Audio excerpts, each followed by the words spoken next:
অবশ্যই আমি কিছু বলতে চাচ্ছি না। আমার ফেসবুক পোস্টে আমি যা বলার বলছি। দায়িত্বশীল জায়গা থেকে আপনি দায়িত্বশীল বলতে কি বোঝাতে চাচ্ছেন?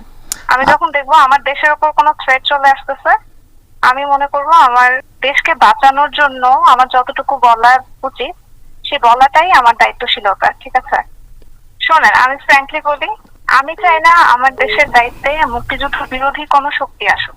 ঠিক আছে, তো আমার যাকে মনে হয়েছে মুক্তিযুদ্ধ বিরোধী শক্তি, যাদেরকে মনে হয়েছে আমি তাদেরকে সেভাবেই ট্রিট করেছি, আর আমার পোস্টে আমি সেভাবেই দিয়েছি। রিসেট বাটন পুশ করা মানে কি? আপনি কি ভয়েস অফ ওয়ার্ল্ড এর সাক্ষাৎকারটা দেখেছেন? রিসেট বাটন পুশ করা মানে কি?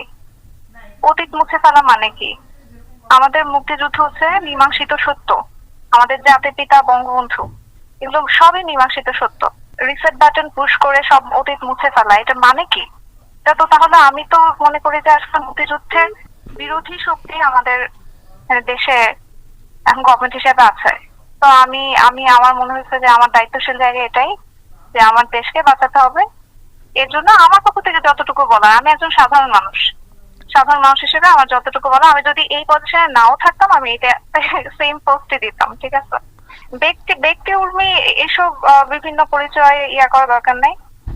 আমি বাংলাদেশের নাগরিক হিসেবে বলছি, আমি মুক্তিযুদ্ধের পক্ষের শক্তি হিসেবে বলছি, আমি কোনো দলের পক্ষে বলতেছি না, আমি আমার কোনো ব্যক্তিগত মতামত দিচ্ছি না। আমি হচ্ছে মুক্তিযুদ্ধের পক্ষের শক্তি। বাংলাদেশ দাঁড়িয়ে আছে 30 লক্ষ শহীদের রক্তের ওপর। ঠিক আছে, 30 লক্ষ শহীদের রক্তের বিনিময়ে আমাদের দেশটা স্বাধীন হয়েছে। এই 30 লক্ষ শহীদ রিসেট বাটন পুশ করলে কি এই 30 লক্ষ শহীদ ফিরে আসবেন? এসব বিষয় এগুলো সবই তদন্ত সাপেক্ষ। চেতনা বিক্রি, গণহত্যা, যেটা মানে আমি কোর্টেড বলতেছি, গণহত্যা যেটা বলা হচ্ছে জুলাই মাসে গণহত্যা, এগুলো সবই তদন্ত সাপেক্ষ, এগুলো তো মীমাংসিত সত্য না, এখন পর্যন্ত প্রুফ হয়নি তো। ঠিক আছে, বিচার হোক, প্রমাণিত হোক, তারপর দেখা যাবে। কিন্তু যেটা মীমাংসিত সত্য সেটাকে তো কেউ মুছে ফেলতে পারে না। আমার কথা হচ্ছে এটাই। ক্ষমতার কোনো জায়গা থেকে আমি কোনো কথা বলতেছি না, আমি একজন খুবই সাধারণ মানুষ হিসেবে আমি যদি আজকে এই অ্যাডমিনিস্ট্রেশনে নাও থাকতাম আমি সেম কথাটাই বলতাম। ঠিক আছে, I am not a hypocrite. মুক্তিযুদ্ধের বিরোধী শক্তির বিপক্ষে কথা বলা যে কোনো জায়গা থেকে বলাই যায়। ঠিক আছে, এর জন্য যদি আমার চাকরি চলে যায় এটা আমার কোনো সমস্যা নাই, কিন্তু আমি মুক্তিযুদ্ধ বিরোধী শক্তি হইতে পারবো না, এটা সম্ভব না। আমি হিপোক্রেট হতে পারবো না। যখন যেই গভর্নমেন্ট আসবে টোটাল কন্ট্রাডিক্টরি কথা বলবে, একজন মুক্তিযুদ্ধের পক্ষে কথা বলবে, আরেকজন মুক্তিযুদ্ধের বিপক্ষে কথা বলবে, আমি দুই পক্ষেই মানে হ্যাঁ হ্যাঁ করব, এইটা হিপোক্রেসি।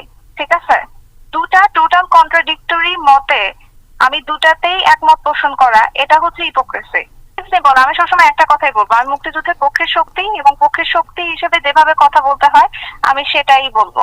আমি যদি আমার সামনে দেখি কেউ মুক্তিযুদ্ধকে মুছে ফেলতে চায় আমি তার বিপক্ষে কথা বলবো। এটা আমি সাধারণ নাগরিকই হই আর কোনো অ্যাডমিনিস্ট্রেশনের অফিসারই হই, যেখানেই থাকে, আমি যদি দেশের বাইরেও থাকি তখনও বলবো। আমি কিভাবে বুঝতে পারছি মানে এটা এটা তো আসলে প্রশ্ন না, আপনি কনভারসেশন দেখলেই তো বুঝতে পারবেন।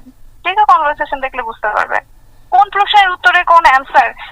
এরপরে যদি ভাঙায় বলা লাগে তাহলে তো আসলে কিছু করার নাই, সবকিছু ভেঙে ওয়ার্ড দিয়ে সব কি বলো এক্সপ্রেস করা যায় না। এটাই কি বলেন তো, অনলিমি করার কি একটাই কারণ থাকতে পারে? আপনি বলেন পারে কেন করেছে, দ্যাটস নট রেলিভেন্ট। যেখানে কারো দোষর কারো কিছু না। আমি মুক্তিযুদ্ধের পক্ষের শক্তি, এখন মুক্তিযুদ্ধের পক্ষের শক্তি বললে যদি আপনারা বা কেউ যদি এভাবে জাজ করে আমার কিছু করার নাই।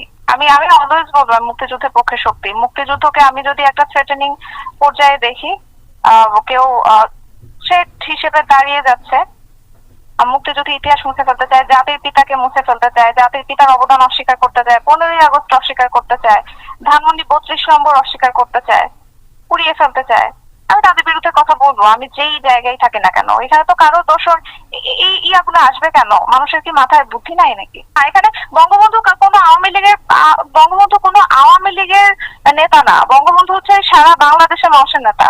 জয় বাংলা হচ্ছে সারা বাংলাদেশের মানুষের স্লোগান। ঠিক আছে, এটা মুক্তিযুদ্ধের সময় স্লোগান, এটা বাঙালির স্লোগান।